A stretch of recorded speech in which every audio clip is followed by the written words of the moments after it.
Margaret was a devoted nun known for her kind heart and unwavering faith. Born into a humble household, she was raised by her father, an army officer of impeccable character. A man of integrity, he served with distinction, refusing bribes and standing firm against corruption. In a world riddled with greed, he was a rare figure, honest, upright, and deeply committed to justice, but his virtues came at a price. Margaret's father had made many enemies over the years.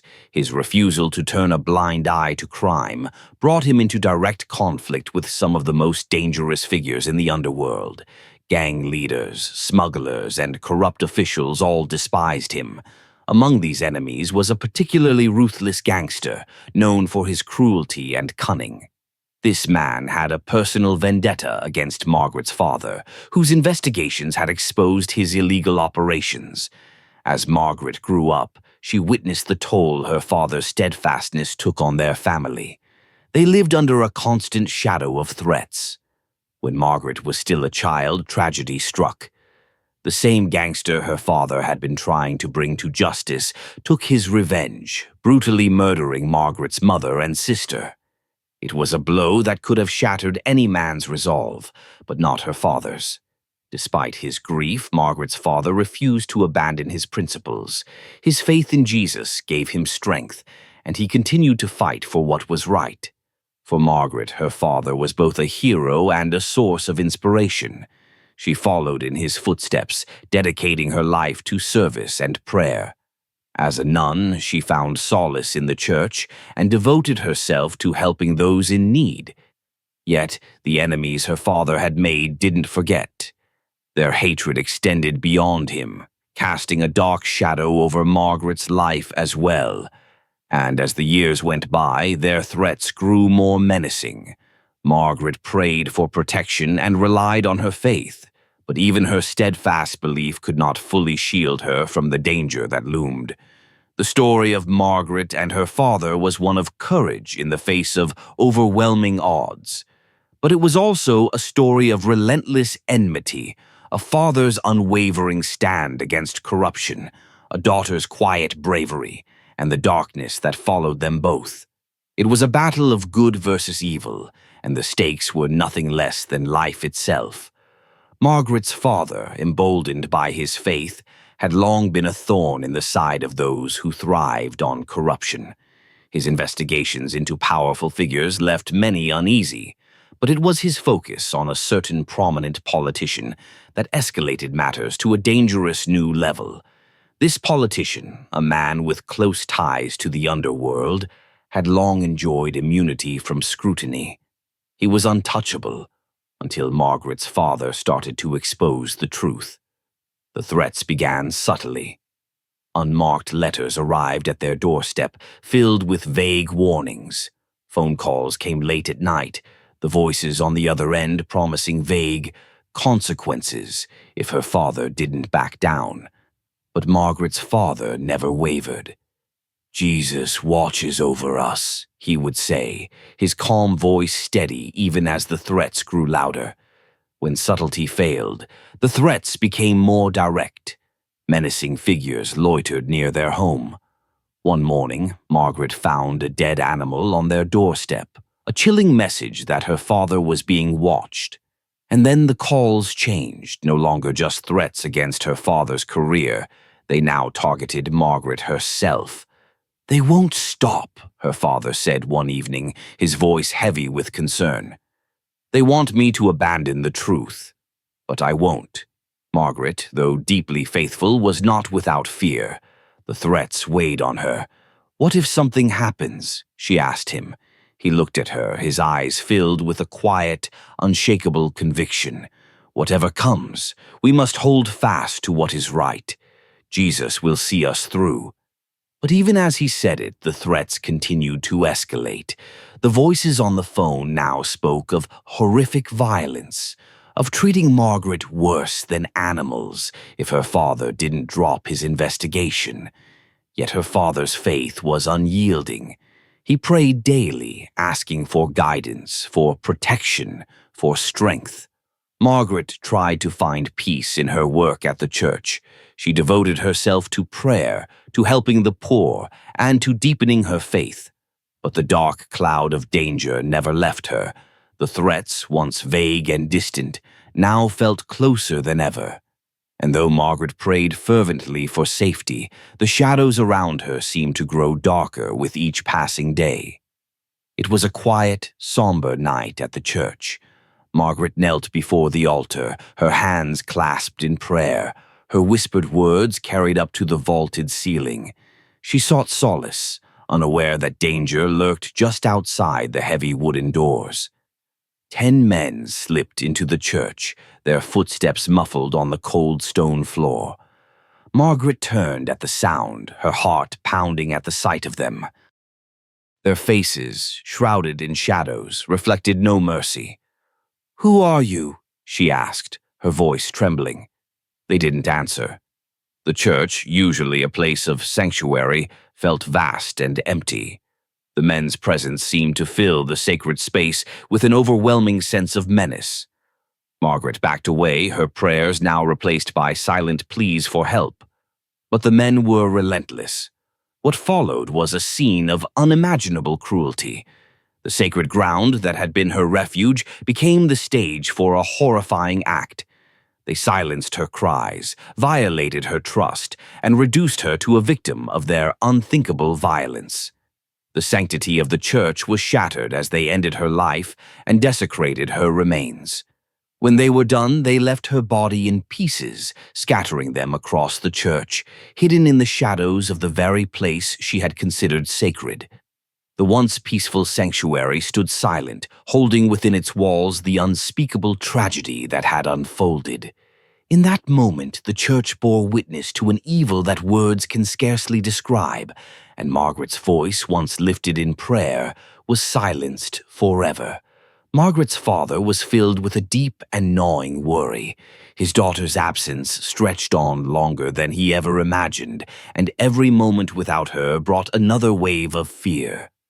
When she didn't come home, he told himself she must have been delayed, perhaps tending to someone in need. But as the hours turned into days, his certainty began to falter. She wasn't at the church, she wasn't at the market. No one had seen her. Still, he clung to hope. "She's out there," he would say. "I know she's out there." Every day he set out to search, walking the streets, asking everyone he met, "Have you seen my daughter? Have you seen Margaret?" But each inquiry ended with a shake of the head, a sympathetic look, and the familiar refrain, "No, I'm sorry." He began to realize that she might have been taken, abducted by those who had threatened him so often. His heart ached with guilt. Had his pursuit of justice put her in harm's way? Margaret's father poured his remaining strength into his work, exposing corruption and seeking the truth wherever it led. It became his purpose, his way of honoring Margaret's spirit. But behind his determination lay an ever-present sorrow. He didn't know for certain if she was dead or alive. All he knew was that she was gone, and the emptiness she left behind grew heavier with each passing day. "Jesus," he prayed, "guide her back to me. If not, then let me find peace in your plan." Margaret's absence became a quiet wound in his heart. He held on to his faith and pressed forward, hoping against hope that one day he might know the truth. The men who committed the crime against Margaret belonged to a dangerous and ruthless gang. They weren't ordinary criminals. They were hired guns, mercenaries who carried out dirty work for the highest bidder. Their loyalty was to money, not to any moral code or higher power. After Margaret's death, life didn't return to normal for them. At first, they tried to move on, pretending their horrific act had no consequences. But from the moment they left the church that night, something changed. Small, strange events began to occur. At first, they dismissed them as coincidence. A car wouldn't start. A member of their crew suffered an unexplained illness. Financial deals that once seemed secure fell apart without warning. These men, far removed from faith, ignored the signs. They had no concept of divine justice or the possibility of retribution. As months turned into years, these incidents grew more frequent. Business partners abandoned them. Family members began to distance themselves. The gang's once tight brotherhood started to crumble, each member feeling increasingly isolated. The lives of Margaret's killers, once filled with power and control, slowly unraveled. They were no longer feared or respected. Instead, they became isolated figures, haunted by failures and unexplained tragedies. But their hardened hearts refused to see it as anything more than bad luck. They never connected it to what they had done in the church that night. And so they lived, unaware that the weight of their sin was pulling them further into a life of misery. The quiet, creeping consequences of their actions were just beginning. Over the years, Margaret's killers found themselves more and more alone. They were once a fearsome crew, bound by loyalty and shared purpose. But the bond that had united them began to fray, and soon they were left with only themselves to blame. One by one, the people closest to them disappeared from their lives. Some faced family tragedies that left them without the support they once took for granted. Others found themselves rejected by their own parents, siblings, or friends who could no longer overlook their criminal ways. As the gang splintered, the men turned inward, unable to maintain the relationships that had once defined them. What was left was a hollow shell of their former strength. The swagger they'd carried, the fear they'd instilled in others, faded away. They tried to form new alliances, but their reputations were tarnished. Other gangs refused to work with them, sensing the misfortune that seemed to follow wherever they went. The years passed, and these men, who once believed they could do anything without consequence, were left with nothing. Their money ran dry, their connections dwindled, and their power evaporated. They became shadows of their former selves, forced to reflect on their choices, though never fully confronting the atrocity they had committed against Margaret. In their isolation, each man faced a crushing loneliness that no amount of wealth or violence could cure. Their collective downfall was a quiet but relentless punishment, one that stripped them of all they had once valued. Without family, friends, or faith, they had no one to turn to, no one to confide in. The men were left to dwell in silence, unaware that the justice they sought to escape was slowly encircling them piece by piece, year after lonely year. One rainy evening, the gang was on their way to yet another job, but fate had other plans. Their car broke down in the middle of nowhere, the engine sputtering before going completely silent. The storm raged on, heavy drops of rain hammering against the windshield. They stepped out, cursing their bad luck. As they looked around for shelter, they saw it, a small, weathered church standing alone against the darkened sky. It seemed abandoned, its wooden doors sagging on rusted hinges. The faint outlines of stained glass windows hinted at a once vibrant past. They had no memory of this place. 10 years had passed since that horrific night, and the details of what they'd done here were buried deep beneath layers of denial. To them, it was just another old church, nothing more. Seeking refuge from the downpour, they made their way inside. The air inside was stale, thick with the scent of mildew and decay.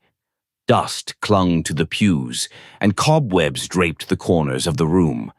They shook off the rain, shivering from the damp cold.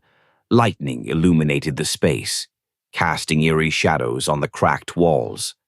"This place feels wrong," one of them muttered. The other shrugged it off. It was just an old, deserted building, nothing more. They split up to explore, looking for anything that might be of use. A candle, a dry corner, maybe even a way to fix their car. They didn't realize that by stepping through those doors, they had walked straight into the past they had tried so hard to forget. As the men wandered through the abandoned church, a strange unease began to settle over them. At first it was just the odd creak of the floorboards or the occasional gust of wind rattling the windows. But then the noises grew louder. A powerful gust slammed through the church, shaking its worn-out doors and cracked windows. The pews groaned as if under a heavy weight, and the air turned colder, sharper. "What's going on?" one of them whispered, his voice trembling. No one answered. They heard faint sounds, whispers, footsteps that didn't belong to them. The atmosphere grew heavier, pressing down on their chests. And then, out of nowhere, they heard it.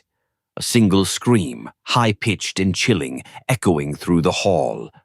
They froze, their eyes darting around the dimly lit space. Another scream rang out, then another, as if multiple voices were crying out in agony. Panic set in, and they bolted toward the door. The old wooden doors, which had hung open when they entered, were now tightly shut. They pushed and pulled, but the doors refused to budge. The windows were stuck fast, the glass too thick to break. "Get us out of here!" one of them shouted, his voice echoing into the void. They tried everything, forcing the locks, pounding on the walls, even searching for another exit. But the church wouldn't let them go. It was as if the building itself had become a prison, trapping them within its decaying walls. They were stuck, cut off from the outside world, with no way to escape. And as the screams and whispers filled the air once more, they realized that they were not alone in the darkness. By the second day, exhaustion and fear had taken hold. The gang members sat scattered across the dusty pews, their energy drained from a full day of failed attempts to escape. They had tried everything, forcing the locked doors, breaking the aged windows, but nothing worked. Each attempt left them more desperate. The church was strangely quiet now. During the day, an oppressive silence blanketed the space, amplifying every creak of the floorboards and every muffled breath. The men avoided looking at each other, their thoughts consumed by the reality of their situation. The door wasn't just stuck. It was as if some unseen force held it shut. At night, the terror returned. They huddled together as the whispers resumed, soft at first, but gradually growing louder. The same high-pitched screams they had heard before filled the air again, sending chills down their spines. Shadows moved along the walls, shapes they couldn't quite make out. One of them broke the silence, his voice shaky. "Why is this happening?" Another man, who had always been the most cynical among them, shook his head. "I don't know. Maybe we're being punished." "For what?" a third asked, though his voice carried a hint of knowing. None of them replied. The question hung in the stale air, and each man felt the weight of his own guilt. They didn't speak it aloud, but all of them were beginning to remember. The church was familiar. This wasn't the first time they had been here. The memories were fragmented, hazy, but they were surfacing, slowly, painfully. By the time the next day's faint light filtered through the stained glass windows, they had reached a grim conclusion. Whatever was happening wasn't over. By the fifth day, hunger gnawed at their insides. The men were weak, their faces pale, their bodies sluggish from lack of food and water. No one spoke much anymore. The whispers and shadows were constant now, a torment that never let up. One man, desperate and delirious, wandered into the church's main hall. He stumbled across the floor, searching for anything that might help them escape.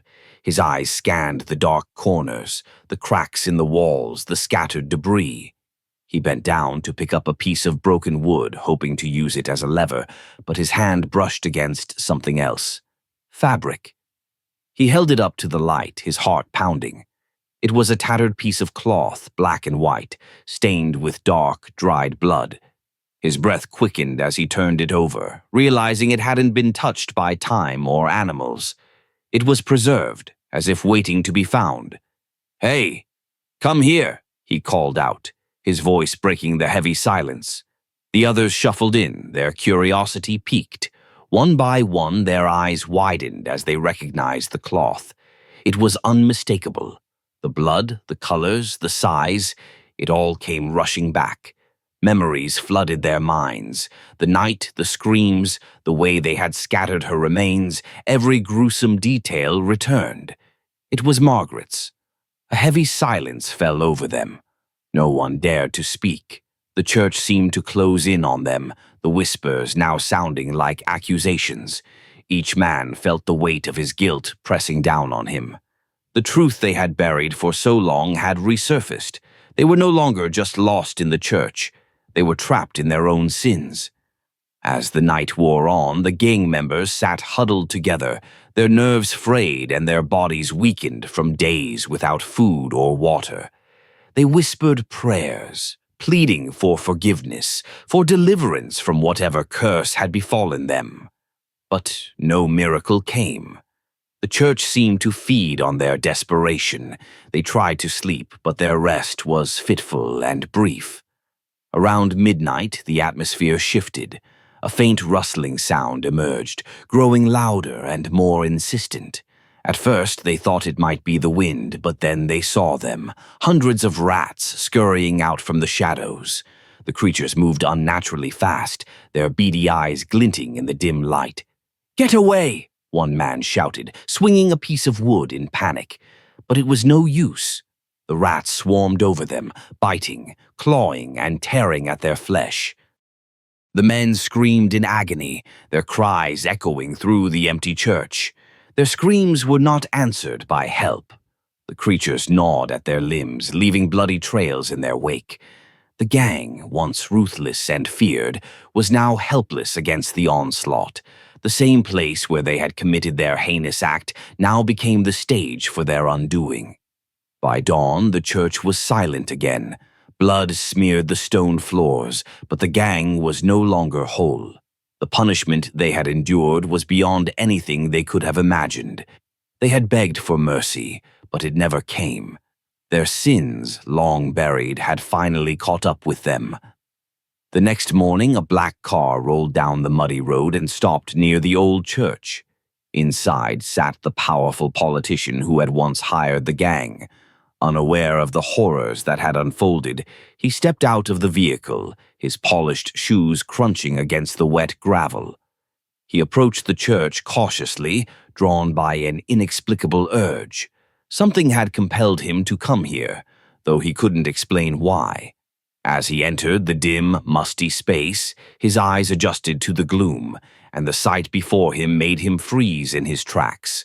The gang members lay strewn across the floor, unconscious or worse. Their bodies bore the marks of their torment, ripped clothing, bloody wounds, and faces twisted in agony. A heavy silence hung in the air, broken only by the soft squeaking of a rat in the corner. Before the politician could turn and flee, the church doors creaked shut behind him. He spun around, his heart pounding, but there was no one there. The shadows seemed to shift, moving closer. A cold wind swept through the room, and the once powerful man realized he was not alone. He shouted, demanding to be let out, but the building remained silent. Then, as if from nowhere, the rats emerged again. They swarmed toward him, and he staggered back, stumbling over the fallen gang members. He screamed, his voice echoing in the hollow church, but there was no escape. The same fate that had befallen the gang now awaited him. The politician had thought himself untouchable, beyond retribution. But here, in this cursed church, he discovered that no one, no matter how powerful, could escape justice. News of the church's horrifying secrets spread quickly.